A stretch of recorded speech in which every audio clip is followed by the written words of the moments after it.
The story begins in an industrial section of Detroit, presumably in the aftermath of the city's economic downturn, though the time frame is not specified.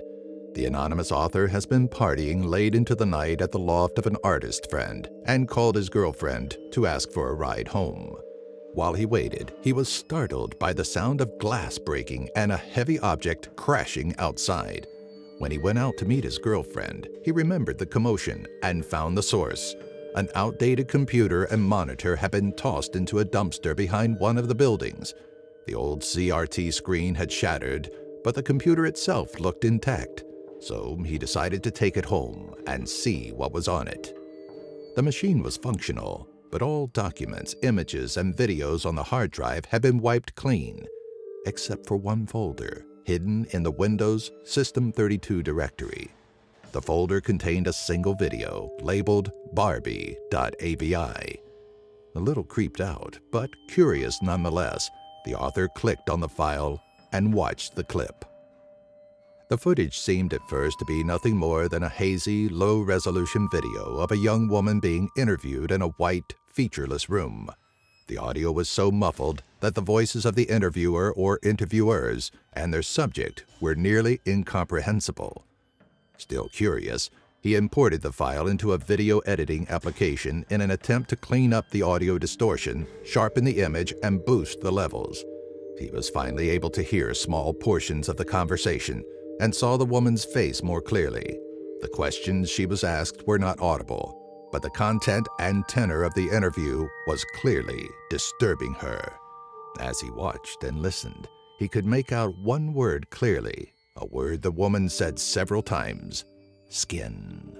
The interview continued for nearly 40 minutes, ending with the woman ultimately breaking down into tears, no longer answering the questions, and the image finally fades to black. The unknown woman's distress affected the author more than he expected, and he found himself unable to sleep that night. Instead, he returned to the video, watching it again in hope of finding some kind of clue as to its origin or meaning.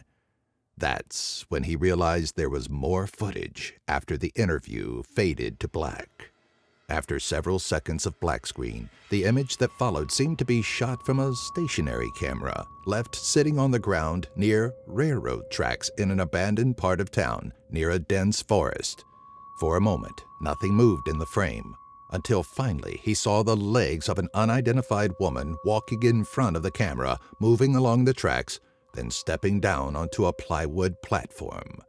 The woman was never visible above the waist, and he could hear only her footsteps as she walked across the plywood and into the forest.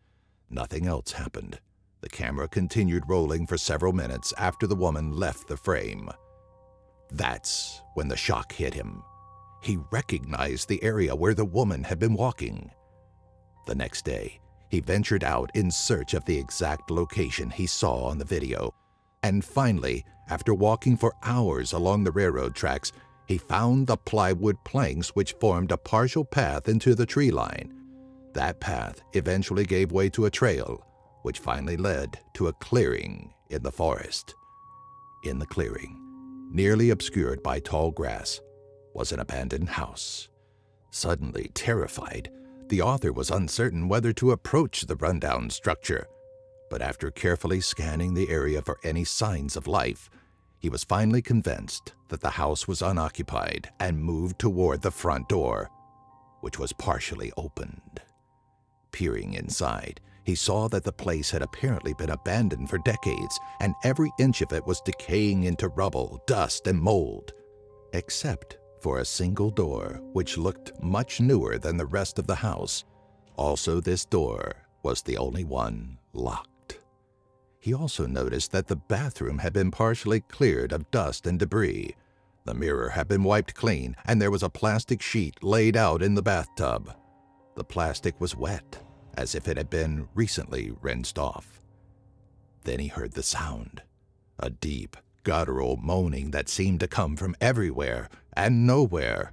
He turned and ran, never looking back. As he bolted out of the forest, his mind desperately tried to find a rational explanation for what he had seen and heard. He thought it could have been the decrepit plumbing, the pipes groaning and knocking as water passed through them. But then he realized that such an old abandoned house wouldn't still have running water. The author never returned to the site or followed up on this entry, but he did post some of the Barbie.Avi video to YouTube. The final footage by the railroad tracks was not included in these uploads. Update.